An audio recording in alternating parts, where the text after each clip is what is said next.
बागेश्वर धाम के प्रमुख धीरेन्द्र शास्त्री किसी न किसी वजह से सुर्खियों में बने हुए हैं।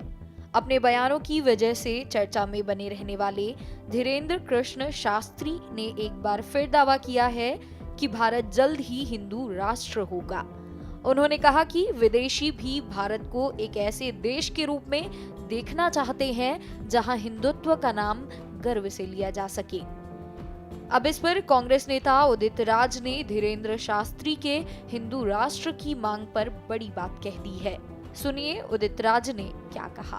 खालिस्तान के ऊपर चर्चा करने पर आप कहते हैं आतंकवादी गतिविधि। ये जो धीरेन्द्र शास्त्री क्या कर रहा है? धीरेन्द्र शास्त्री हिंदू राष्ट्र की मांग कर रहा, और अमृतपाल ने कहा कि जब हिंदू राष्ट्र की चर्चा हो सकती है तो खालिस्तान की क्यों नहीं चर्चा हो सकती? तो लॉजिकली देखा जाए तो वो गलत नहीं है। तो पहले धीरेन्द्र शास्त्री को भी गिरफ्तार करो, ये बकवास करता रहता है। और जो एंकर इस पर चर्चा करते रहते हैं हिंदू राष्ट्र पे, वो एंकर को गिरफ्तार किया जाना चाहिए, वरना और जगह विध्वंसक गतिविधियाँ पैदा होंगी। साउथ इंडिया के लोग भी मांग करेंगे, सरना धर्म वाले कहेंगे हमारा है, सतनामी धर्म वाले कहेंगे हमारा राज्य दिया जाना चाहिए। तो इसको बकवास करने के लिए छोड़ दिया गया है धीरेन्द्र शास्त्री को, जिसके पीछे बीजेपी है, और वही लॉजिक दे करके अमृतपाल वहाँ खालिस्तान का झंडा बुलंद कर रहा है।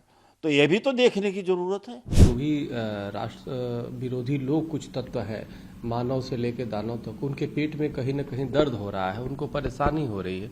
परेशानी ये हो रही है कि आखिर पंडित धीरेन्द्र शास्त्री जो जैसे सनातनी, आखिर इतने राष्ट्रवादी सबको एकजुट कैसे कर रहे हैं, हिंदू राष्ट्र के लिए कैसे बोल रहे हैं? क्योंकि हिंदू राष्ट्र तो 14 अगस्त 1947 को जब पाकिस्तान बना, उसी समय अप्रत्यक्ष रूप से हिंदुस्तान हिंदू राष्ट्र हो गया। अब संवैधानिक मोहर लगाने हैं, तो इसलिए आज देश को बचाना है तो ये जरूरी है कि देश हिंदू राष्ट्र बने।